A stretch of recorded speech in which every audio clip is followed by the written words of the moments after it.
Alright, so this is Thomas Paxton, aka TPAW. You can find it on Amazon under TPAW Wolfric. Just published a book recently, Crimson Nightfall. But this video is a review for Wonder Woman 1994. Written and directed by Patty Jenkins and Geoff Johns of comic book fame, and also a guy who was a massive consultant for a show like Smallville ages ago. That being said, it stars Gal Gadot as Diana Prince, maybe I'm saying her name wrong, and Chris Pine as Steve Trevor, along with Kristen Wiig as Barbara Minerva, and Pedro Pascal as Maxwell Lord. So the story starts in Themyscira. It starts with she's a kid. It's like a giant flashback scene. She's like got this massive monologue where she talks about remembering days from the past and everything like that. So it's a nice little monologue from before. Kind of like the first movie where it starts out when she's a kid and she's, talks about how, 100 years from the time when Batman v Superman, those other movies play. So it very much operates like a sequel while being a prequel at the same time. I'll get more into that here in a bit. But it starts out that way. It starts out with her as a kid, and they're doing like some training exercise with like some competition in Themyscira. So she's with all these other kids and these other Amazonian warriors, and they're doing a race. And she falls off her horse in the process, and finds a way to cheat by jumping down a little hole that gets herself ahead of the other Amazonian contestants. So she jumps down the hole, comes out, and then her aunt literally stops her mid-race and makes her lose essentially. And tells her that cheating doesn't get you anywhere, and cheating only makes it to where you lose. And since she's all about the truth and all the other stuff with Blast of the Truth, I guess this is kind of like a beginning lesson for her that we didn't get in the first one. That's the only thought I have on it. Well, okay, I'll have a couple thoughts on that, because it doesn't really come up throughout the rest of the movie. It doesn't come up as like another point. It's like when narrative structure, when you bring up something at the beginning, that shotgun has to go off by the end, and didn't happen. So it's one of those things that I just kind of like sat on, but didn't like really talk about a whole lot, because I wanted to like watch the movie in full. There's quite a bit of those moments actually where I waited till the very end to have any commentary. But it starts out that way, then we go into more modern 1980s. I can't say modern day because it's not 2020 or any time period recently, the last 10 years.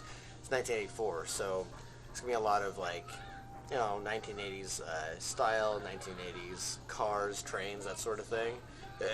Very futuristic to a guy named Steve Trevor, and I'll get into that here in a second. Basically, it starts out with Diana Prince. Sorry, I'm drinking like caffeine, so I'm having a lot of burps.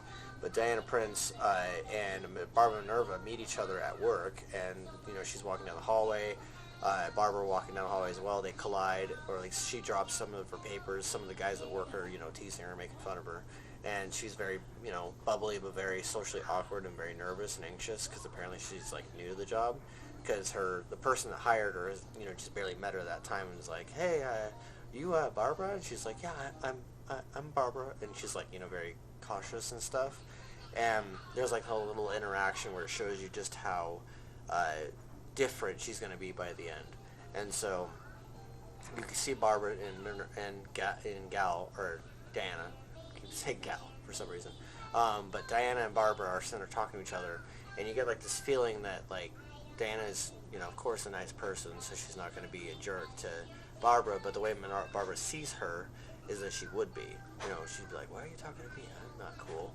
And so we spend a lot of the first quarter of the movie seeing those two interact, and they become friends.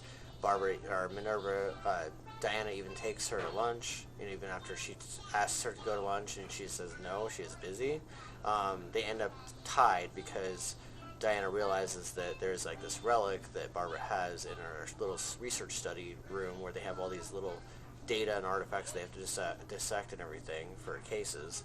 And maybe I'm describing that weird, I don't care. But she basically comes across this rock, a magic rock that grants wishes. It's like a magic lamp. Anyway. But I'll get into the rock here in a bit. There's a lot of things I'm going to get to. Basically, in the story, first 10 minutes of this movie is us being refreshed on the fact that she comes from Themyscira, and then seeing Wonder Woman go to a mall and save a couple ladies from this guy who's trying to rob them in the mall. No security, Paul Blart guy, but still, she goes to save them, and then security finally shows up, And then she like looks over, sees this girl, and the girl and her share a moment. And it's all cutesy and everything. And then we get past that, and that's at that point I was like, this is kind of like Richard Donner, Superman. But we spend the first act of the movie meeting Barbara, seeing how she interacts with Diana, and then we see Maxwell Lord and his kid, Alistair, and we learn that Maxwell is struggling with his business, his investors are bailing, and he's losing a lot of funding, so he's very desperate. And he finds a way to get a hold of the rock from Barbara, which, by the way, this is a spoiler review. It's not a simple, detailed review. Like, it's also on a weekend, so it's like the weekend of the release, so it was released on HBO Max and in theaters at the same time. So if you're watching this after it's already on the internet, so you have access to it. That being said, the stones, like they have a stone in the study. Maxwell finds a way to get a hold of it, and then he like is trying to figure out how to use it, and he sits there at his desk and he's full desperation, and he literally asks it, he's like, I wish that I could be you. Like, he wants to be the stone. So the stone just fades into dust, and he basically absorbs the power of the stone and proceeds to spend the next act of the movie chasing down important, highly influential people and tracking down random people that are just in the streets, and he like basically asks them what do they wish for, and then he starts granting wishes like a friggin' genie, like he's a free for hire genie. And so he just starts walking around granting wishes, and I should say third party genie. Basically he just walks around granting wishes, and he grants Diana's wish, which is, I want to have that thing that she used to have. She wants to have Steve Trevor back. And, being someone that lost her lover and everything like that, makes sense. Then about half to the movie, after all the cutesy interactions are done, and after, Alistair is painfully trying to tell his dad, like, I love you, and yet Maxwell's obsessed with more. He wants born, better, everything. And so he's on this chase to try and consume any and all power. So he starts, and it escalates too. He goes from talking to random bankers and someone in the streets to talking to, he grants Barbara's wish, then he grants, Wonder Woman's wish, and then he starts moving up in chain and starts, granting politicians, bankers, other people's. This one dude shows up and he asks him, he pleads with him to know his wish, and so he gives it to him, and then he eventually works his way up to the president. And that's where things get a little chaotic and weird, because grants president's wish for more nukes, grants this one dude in the Middle East who's a massive player in politics, he grants his wish to have his ancestral territory back, and it just sort of snowballs from there, and the craziness just gets more intense. And so I was talking about how I was going to get to the stone. So the weirdness about the stone is it's kind of like a MacGuffin, and a MacGuffin, if anyone knows what that is, the plot device. It gets you from point A to point B to point C. Now granted, the stone doesn't move a whole lot unless you count Maxwell.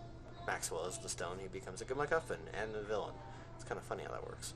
But given the fact that it's written by Geoff Jones and Patty Jenkins, I was expecting something trippy and something weird, because Geoff is like that. He's, partially responsible for production on Smallville. He's massive comic book mogul. Like, he's very brilliant at what he does. So watching this movie, I wasn't sure what to get, because I was like, the first one was great. The second one, the first one had like the No Man's Land scene, and it had World War I, and it was like a bunch of funny banter with, side characters. There was a bunch of other stuff that was on the first one, and then this is the second. This is technically a prequel. So one thing I wanted to get to was that the stone's a weird plot device to use, because it's a Max Genie thing. They don't really go into which god fuels it in this movie. They really should have, especially if they're wanting to try and ingrain it into the DCEU. I don't know. By the end of this movie, I don't yet know what exactly the connection is supposed to be between this movie and the future movies, aside from just being a prequel to the next ones and being a sequel to Wonder Woman. I mean, the obvious answer is sell toys, but, and sell to, children, little girls and stuff, which is cool. I know quite a few that really love Wonder Woman. So that's awesome. And I watched with my wife, who was heavily invested in Wonder Woman, the first one. So when she watched this one, it's It's basically her movie, essentially. Like how I have Batman, Superman, and other movies. Wonder Woman is hers. So I was watching this with her next to me for a lot of the movie because she had to run off and chase children and go clean a loft, and she was tired. Like today was exhausting for her, but basically I was helping her out and stuff around the house. But like she was watching this movie, and the things that she cared most about was the part that she got the most emotionally invested in was actually Maxwell Lord and his kid, Alistair. There's a part at the end where Alistair, or his dad, finally gets to him. And Alistair's like, I just want you to be you, Daddy. Like, he finally, like, just comes out about it. And he's like, because at first he was trying to hint at it, but his dad just wouldn't let him get an edge word-wise, like a word-wise at all. And granted, this kid's like 6 or 7. He's like a year or two older than my kid. So it was really interesting watching that relationship unfold. But he gets to his kid finally at the end, and his kid's just like, I just want you, Daddy. Like, my wish was for you to come to me, and it worked. It worked. And it was like super, cute and everything. Now, granted, I just watched Mandalorian Season 2, the very finale, and we finally saw Grogu and Mando look at each other. The same guy plays Maxwell, Pedro Pascal. Not only is he brilliant in Mandalorian with, like, body language and everything, and not only is he brilliant as Oberyn, I think this is Oberyn Martell on Game of Thrones, this guy's just brilliant all around, but he is able to get me to care about a tycoon. We all hate tycoons. I mean, we hate them in real life. A lot of us are just like, when it comes to rich billionaires and things like that. We always assume the worst and hope for the best, which Wonder Woman's here to remind us to hope and wonder for more. But basically, I was watching this movie, and Maxwell is the one I cared about the most. Maxwell and his kid. I did not see that coming. Maxwell's essentially, in terms of, I talk about it being Richard Donner, right? Essentially, he's the Lex Luthor equivalent in this movie, and yet I cared about him and his kid the most. You know how I was talking about Richard Donner? The very beginning of this movie, first 10, 15 minutes, very Richard Donner-esque, very 1980s, obviously. There's a part in the middle, where climax almost, where she's flying in the sky. Diana finally gains the ability of flight. She has it in the comics, she has it in various cartoon shows, but they never really had her have it yet because she just can leap a lot and she can use the lasso of truth. So it's like Spider-Man almost, where she goes, yeah, that, and where she just goes. Do you see the whip right there in the picture? There, that thing. But basically, she has that lasso of truth, which factors into the climax, actually. She, like, whoosh, and then, like, it laps around Maxwell's leg, and instantly he's like, awareness. Basically,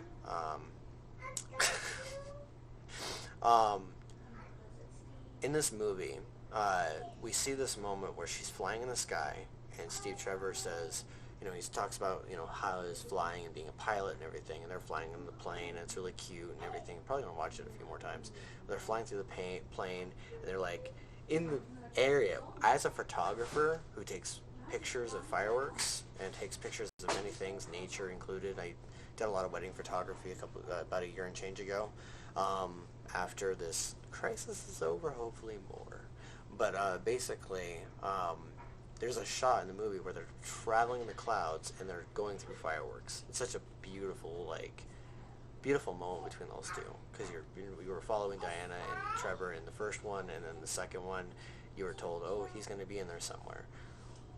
By the way, that whole thing where she wishes for Steve, and then, like, in the party where they interact with me for the first time, guy comes up to her and is like, I know I'm bouncing around a lot, but the guy comes up to her and is like, it's me, I haven't seen you in so long, and she's like, who are you? And she's, like, weirded out, obviously, because, who wouldn't be if someone comes up to him looking completely different, and they're like, it's me! It's like, the person would be like, anyway, basically, he puts a watch in her hand, and, like, says something that he said in the first movie, I don't remember the exact line, but he puts the watch in her hand, and says something, and then suddenly she's got, like, this big, like,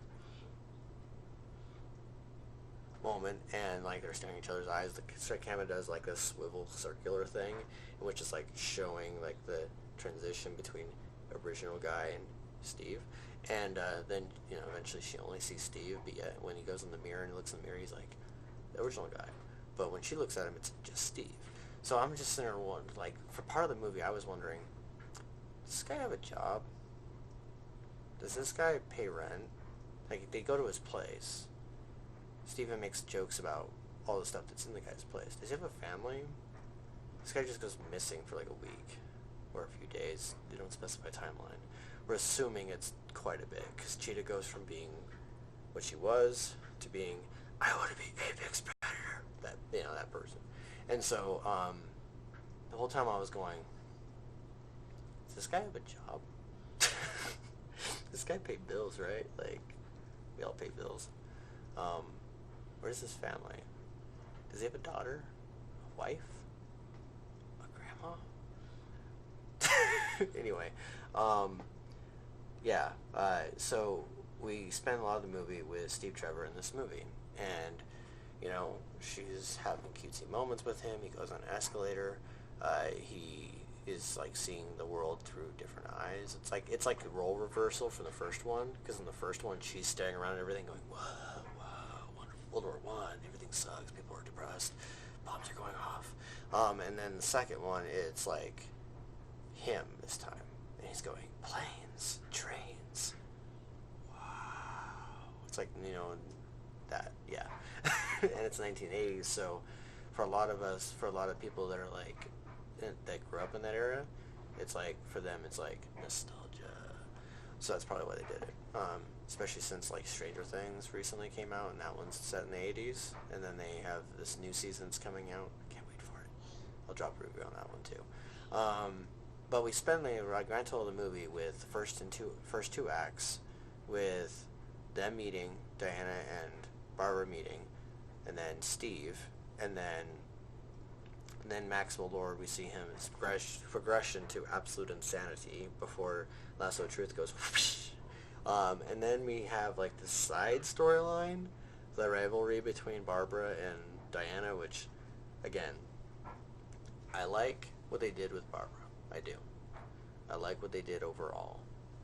That being said, there's like an arc missing, like a secondary piece, where like she goes from here to here, and by the end of the story, like, she really could have been here. And like, what I mean is that when you're trying to build an antagonist or a villain in the story, they have to have more than like 2 dimensions to them. She just wants to be loved and to be beautiful and to be proud of who she is, and she wants all these little thingies that make a woman, love herself. Anyone really, and woman doesn't matter. We all crave the same things. It's all universal. But she wants to be like Diana, so that's cool, that's nice. She wants to be like Diana. All she really has to do is just put on some different clothes, or at least look in her mirror and be like, this is great, everything I have is great. But no, she wants like the powers and stuff like that, and well, she doesn't really want the powers, she doesn't care about that. She cared more about just being like Diana, just being this charismatic individual who was cool, even though Diana's just like, I don't go out at all. Unless you like count being Super Wonder Woman, but I don't go out and go clubbing or anything. We don't ever see me going on the dance floor and bust a move, or whatever. But yet, Barbara's got this impression that like she does, like she goes out and sees people. She's very beautiful and popular. But Diana's just like, nope, I live a very mundane life. That's how she always. It's like, I never seen like someone's like some random person at the museum is like, so how was your weekend? And then like they show like a flash of like her being a crime fighter, and she's like, nothing extraordinary. But yeah, like basically when it comes to Maxwell's progression as a villain, by the way, it's quite interesting, because he goes from being absolute desperation to being absolute desperation by the end. So it's like it doesn't like shift a whole lot. But he at least learns to like his kid more. Like, learns to be like, you're what I care about. It's like, took you a while to get there. Took like death and bombs and countries getting more nukes. things being blown up, some more people die. For Daddy to finally be like, my kid. But anyway, yeah, this has been fun. Talking about this movie, 1984. I almost forgot. Well, I think we touched on this before. What is the connection between this movie and the DCEU? Aside from it obviously being Wonder Woman, and obviously there wasn't even a Gotham City reference that I noticed. I'll have to watch it again a few more times. But I didn't see Gotham City references. I didn't see, like, anything. Like, it seems like this is almost like it's a movie that's set, like a softcore reboot almost, where, like, it's set in the same universe. I didn't notice any Wayne Industries trucks or anything like that. Granted, this is before like Man of Steel, and this is before Batman v Superman. But it would have been nice to see, like, some sort of connection, like whether it's Darkseid or whether it's like some like truck driving by. Like, I didn't notice anything at first, so I'll probably have to watch it a couple more times. But I didn't see any connection to the original universe. So it's like cheating, because it's like, which is the fucking funny thing is the beginning of the movie. It's like, no cheating, Diana, nothing good comes of it, and it's like, technically you're cheating. But like, yeah. So I feel like Barbara could have been Cheetah later. Like, they could have given her the powers, and she could have done the things with Diana, and then by the end of the movie, during that fight, is where, like, the disillusion could have occurred, or where she could have easily have just gone to a different stage of being Cheetah, and then eventually become Cheetah in a future movie. Now, that's, of course, not guaranteed, because this is not the MCU, so they can't, like, have, like, Wonder Woman 1, the Justice League, Wonder Woman 2, the movie, which they did, sort of, but, like, world building's not, like, their strong suit at this point. But, yeah, so that's my review. I would give it if I were rating it, I'd give it a B- or C+. Kind of back and forth between the two. What is your thoughts? Comment below. Let me know. And subscribe. This is Thomas Paxton, reviewing Wonder Woman 84, and I'm going to be looking to drop a couple more reviews when I'm working on a review for Harley Quinn, the Birds of Prey movie, which, by the way, that was a fun movie. I'll have thoughts on it, but that was a fun movie. And then I'm going to be doing some reindeer movie that I'm going to be doing soon. I think it was called Elliot. And then I'm going to be doing a movie on Soul. It's on Disney+. But, yeah, so let me know what you think of this video, and subscribe.